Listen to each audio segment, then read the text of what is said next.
Yo les bros, bienvenue sur Spatule Bro, je suis le chef et on se retrouve pour la petite review hebdomadaire avec certes un petit peu de retard de Jujutsu Kaisen saison 2 épisode 13. Bon, je vais le dire encore une fois, avec cette saison 2, je n'étais pas prêt, là je l'ai pas vu venir l'épisode, il m'a pris par surprise, j'étais comme ça, boum, patate, j'ai rien compris. Voilà, j'ai vu flou, c'était quoi ce poulet comme disent les jeunes? C'était incroyable, il va falloir qu'on en parle. Oui. Bon, d'abord, pourquoi ce retard? Parce que en fait, j'ai passé la fin de la semaine dernière à avancer sur un projet de longue haleine qui ne va pas tarder à arriver concrètement. Je parle bien sûr d'Isekai'Ra. Vous avez peut-être vu le petit teaser que j'ai mis avant cette vidéo. Ça arrive, tenez-vous prêts. Personne n'est prêt. Voilà. Donc on a énormément avancé, donc ça arrive, tenez-vous prêts, accrochez-vous à votre slip. Puis voilà, je pense que maintenant vous savez c'est quoi Isekai'Ra, et si vous ne savez pas, je vous le résume vite fait. Isekai'Ra, c'est l'histoire de deux jeunes bicraveurs de cité qui se retrouvent dans un isekai et qui vont dealer de la bœuf aux elfes, aux nains, aux gobelins et aux autres créatures magiques. C'est incroyable, c'est un futur banger, c'est un futur classique. Ça arrive, oui. Bon, cet épisode 13 qui nous met en scène le combat de Yuji Itadori versus Shozo. Je crois que c'est Shozo qui s'appelle. C'était bien Shozo, je viens de vérifier. Bon, alors cet épisode, comme je le disais, j'étais pas prêt. Là, en termes de réalisation, il y a eu de très bonnes idées, il y a eu de bonnes choses. L'épisode est intense, la baston est intense, et j'ai envie de te dire, est-ce qu'on n'est pas là pour le moment? Pour le moment, peut-être que je m'emballe. Est-ce qu'on n'est pas sur le combat de l'année? Là, j'ai l'impression qu'on est sur le combat de l'année quand même. Là, ça faisait bien longtemps que j'ai pas vu un combat comme ça dans un animé de bonne aloi. C'est-à-dire que oui, d'accord, dans le combat, il y a un côté tactique, il y a un côté pouvoir, il y a un côté stratégique, mais il y a un côté castagne. Il y a un véritable côté castagne. Ça se met des vrais mandales, ça se met des vrais kicks dans la tronche, ça se met des coups de coude. Ça se chiffonne pour de vrai. Et ça me manque, ça, dans les animés, les shonen d'aujourd'hui. Ça se met plus de patates. Ça se met plus de patates. Même dans One Piece, hein. Bon, ça se met des patates dans One Piece, mais c'est pas juste des patates, c'est vas-y, je fais un gros point géant plein de feu. C'est pas juste, vas-y, deux hommes qui se font face à face et qui se mettent des coups de phalange dans la tronche. Moi, c'est ça, c'est la bagarre que j'aime. Ça, je kiffe. C'est pour ça que je kiffe Dragon Ball, parce que Dragon Ball, ok, Dragon Ball, ça vole, ça balance des Kamehameha, d'accord. Mais les trois quarts du temps, c'est juste des grosses patates dans la gueule. Et c'est ça qui est bon. C'est ça qui est bon. C'est pour ça que j'adore Hunter x Hunter aussi. Hunter x Hunter, ok, il y a des techniques machin, mais au final, c'est celui qui tape le plus fort qui gagne. C'est la plus grosse patate. Et ça, c'est génial. J'ai kiffé cet aspect-là. Bon, évidemment, le personnage de Chozo, bon, qui est assez intéressant, hein, d'ailleurs, même si la fin est bizarre. On ne sait pas trop d'où il sort, lui, ou alors c'est moi qui ai plus de mémoire, hein, de la saison 1. Alors, j'ai cru comprendre que c'était un des 8 ou 9, il me semble que c'était 8 ou 9, hein, fœtus maudits, là, dont on en a vu au moins deux se faire éclater lors de la saison 1, un par Nobara et un par Yuji, du coup, et un par Megumi aussi, si je dis pas de bêtises. Si je dis pas de bêtises. Donc on en a vu plusieurs, et donc c'est un de ceux-là, donc il veut venger ses frères en s'en prenant spécifiquement à Yuji Itadori. D'ailleurs on s'est vu, s'est disputé avec, j'ai oublié son nom, Maito, avec Maito et Jogo. Ils ont Jogo, Shozo, Geto, Gojo. Frérot, trouve d'autres prénoms là, ça se ressemble trop. Moi je suis vieux maintenant, j'arrive pas à retenir tout. J'ai l'impression que je dois retenir les noms des Pokémon, là c'est mort. Moi après Pikachu, je me souviens plus de rien. Donc faut arrêter avec les prénoms qui se ressemblent en plus. C'est une galère déjà, c'est une torture. Bref. Donc ils veulent tous se taper Yuji, enfin se taper. Se taper avec Yuji plutôt, hein, ne pas, ne pas dériver. Bon bref. Et donc il a un pouvoir qui, comme ça, peut paraître original, mais en vrai c'est voilà, manipulation du sang, c'est quand même un truc assez... C'est pas commun, mais on l'a déjà vu. Alors peut-être pas fait comme ça, certes, mais on l'a déjà vu. Moi tu me dis manipulation du sang, bon il y en a qui vont dire oui, ça fait penser à Avatar ou Legend of Korra. Bon d'accord, mais moi je suis pas sur Nickelodeon. Euh, Moi tu me dis manipulation du sang, je pense direct à... je sais plus comment il s'appelle dans Samurai Deeper Kyo. Dans Samurai Deeper Kyo, il y a un mec qui fait des lames de sang et tout, il me semble, si ma mémoire est bonne. Et là, je te tape d'un truc à l'ancienne. Là, c'est les années 2000 que je te parle. Là, Samurai Deeper Kyo, aujourd'hui, tout le monde s'en branle, mais Samurai Deeper Kyo, à une époque, ça a pesé dans le game. Enfin, à mon époque, en tout cas. Bref, donc il y a une manipulation du sang.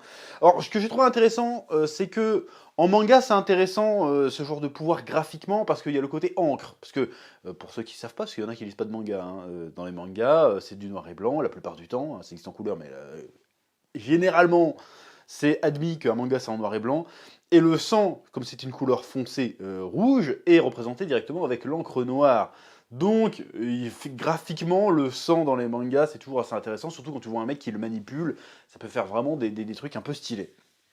Et donc, c'est intéressant graphiquement, mais le problème quand tu adaptes ça en animé, surtout que c'est un animé qui est diffusé à des heures de grande écoute, il risque d'avoir un peu trop de censure. Seulement, quand tu mets de la censure sur un personnage son pouvoir, c'est censé être le sang, c'est compliqué. Et j'ai trouvé ça intéressant dans l'épisode, comment ils ont réussi à pallier à ce problème.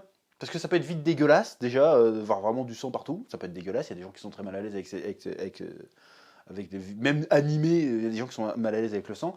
Et là, ils ont réussi à créer une ambiance dans le combat, parce que ça, ils se battent en sous-sol dans le métro, donc ils jouent beaucoup sur la luminosité. Donc le sang est presque fluo, parce que l'environnement est très éclairé avec des néons partout. Tu vois ce que je veux dire? Donc j'ai trouvé ils ont rendu ça joli. C'est plus dégueulasse. Parce que ça aurait été vraiment sans sang, ça aurait été un peu dégueulasse. Là, c'est esthétique. J'aime bien. Tu vois ce que je veux dire? J'ai trouvé ça très très joli. J'ai bien aimé comment il éclate son sang, comment son sang revient. Et il le manipule vraiment. Tu vois les taches se faire dans le mur, et puis les taches se résorbent et reviennent dans sa main pour faire une sphère.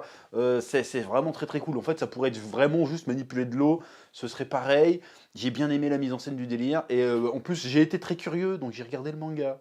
Là, j'ai fait la mise en scène de ce combat est incroyable. Je veux voir à quoi ça ressemble dans le manga. Et là, je vais devoir le lâcher. Jujutsu Kaisen fait partie des rares élus qui ont un animé qui surplante le manga. Après, bon, c'est un autre débat, il faudra peut-être faire une vidéo là-dessus, mais après, de nos jours, vu qu'on n'est plus dans les délires d'animé fleuve comme ça tend à disparaître, ce genre de délire. Généralement, ça devient de plus en plus commun que l'animé soit meilleur que le manga, en tout cas visuellement parlant. Donc c'est pas un exploit en tant que tel, mais quand même, l'animé en termes de mise en scène et tout, sublime le manga de ouf. Hein. Je dis pas que le manga est mauvais, loin de là, mais quand même, là, il y a une différence.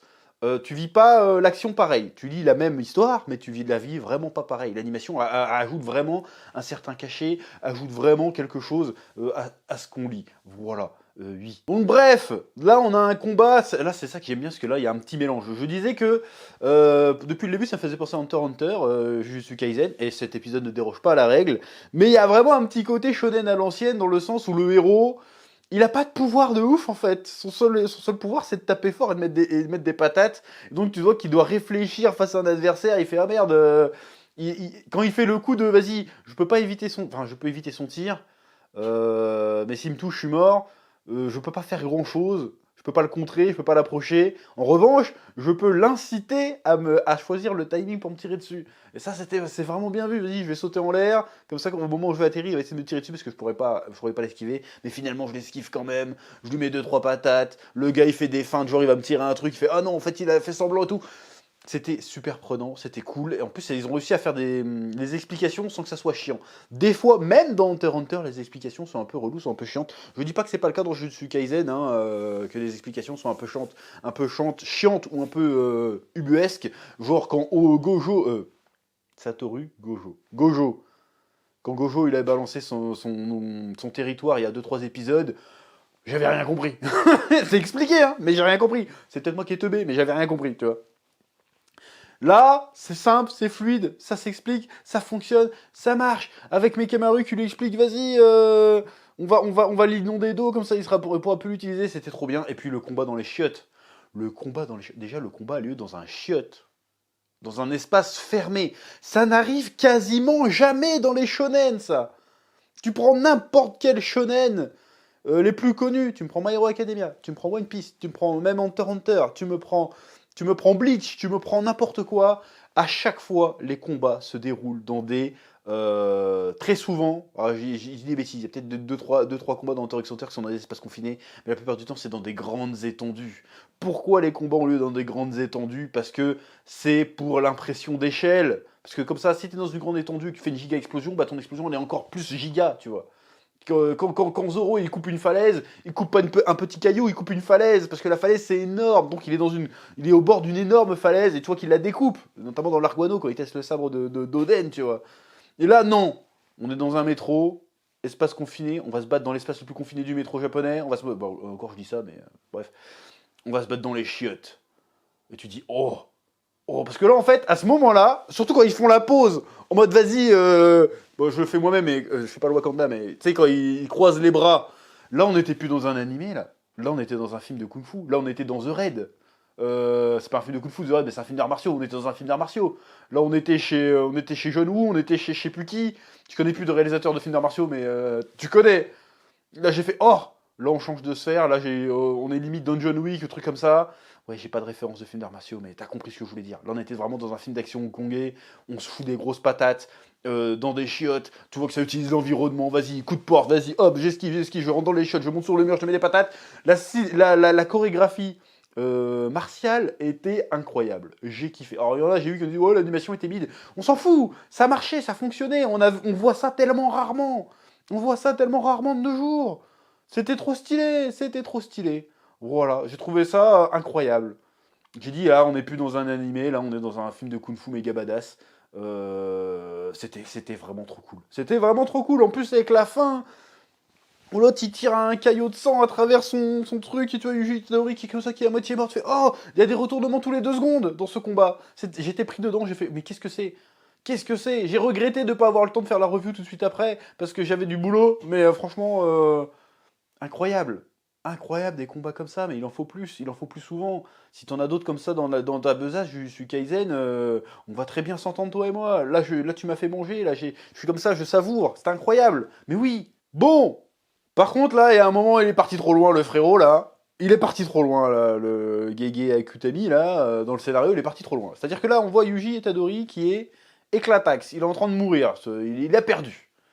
On voit Sukuna à un moment donné qui fait, oh tu vas perdre contre un nul comme ça, donc tu dis bon peut-être qu'il va se retransformer en Sukuna à un moment donné, et du coup il va venir lui sauver la vie. Et là tu te fais bah non c'est un peu attendu, c'est un peu naze tu vois. Alors je crois qu'il peut plus revenir Sukuna exactement, je sais plus pourquoi exactement, mais bref.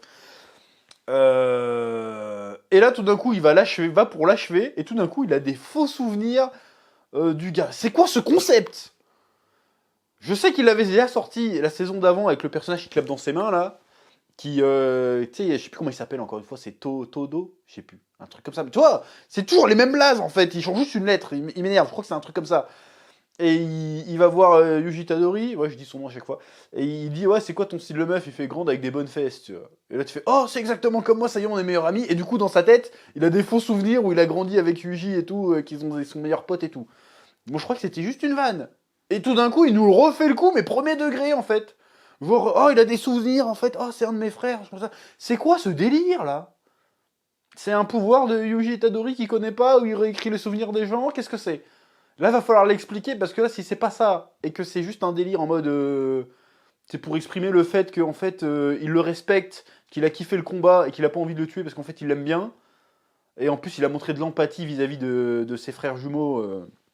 qui lui a demandé ouais quand mes frères jumeaux ils sont morts ils ont dit quoi, ils ont dit bah ils ont rien dit mais ils font bah, par contre ils ont pleuré et du coup tu sentais qu'il avait de l'empathie tu vois, voire même peut-être du regret, et donc du coup il y a une connexion, ils deviennent potes, ils deviennent rivales, qu'est-ce qui se passe? Bon là on est encore une fois on est un peu dans le cliché aussi du shonen, c'est-à-dire on rencontre un adversaire qu'on n'arrive pas forcément à battre et du coup on devient pote parce qu'il y a une espèce de rivalité respect qui se forme. Bon, ça, c'est connu, je veux dire pourquoi pas, mais le délire de faux souvenirs, c'est quoi ce délire? En plus, il a un faux souvenir tout bizarre. En mode, vas-y, on est là avec nos têtes de monstres, on fait un pique-nique, on se donne la béquille et tout. C'est quoi ça? C'est quoi le délire là? Qu'est-ce qu'il a voulu dire? Est-ce que c'est une espèce de. Comment dirais-je? C'est une allégorie? C'est quoi? Il va falloir expliquer ça à un moment donné parce que ça devient très très chelou.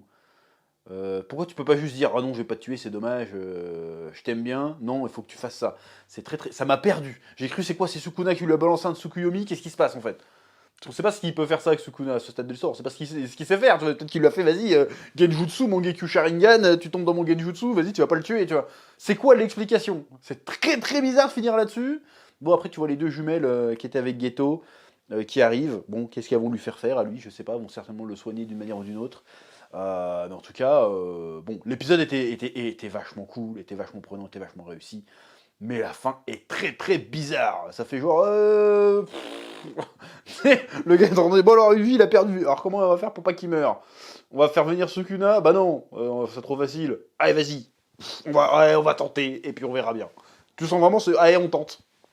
Très très bizarre. Mais encore une fois, ça fait penser un peu à Hunter x Hunter. Mais Hunter x Hunter, quand il y a des espèces d'envolées lyriques métaphysiques bizarres, c'est un peu plus justifié. Là, ça sort vraiment de nulle part. Genre, je pense par exemple dans l'arc Chimera Ant, par exemple, quand l'espèce de libellule elle part en délire en mode vas-y, oh, mon roi se nourrit de moi et dit que je suis délicieux, et puis tu vois qu'il part dans un délire cosmique chelou, tu vois. Là, on comprend. Là, on sait pas d'où ça sort son truc, tu vois. C'est très très bizarre. Mais enfin bref, à part ce truc qui me laisse un petit peu circonspect, j'ai trouvé cet épisode incroyablement incroyable et cet arc de Shibuya pour l'instant tient toutes ses promesses et vivement le prochain que j'espère d'ailleurs pouvoir faire la review en temps et en heure. Normalement ça devrait pas poser de problème. Bref, c'est tout ce que j'avais à dire sur cet épisode. Je vous laisse le soin de mettre un petit pouce bleu, un petit commentaire, ne serait-ce que pour le référencement comme d'habitude. Et je vous dis à très vite sur Spatule Bro pour de nouvelles vidéos. Que la passion vous guide. Oui.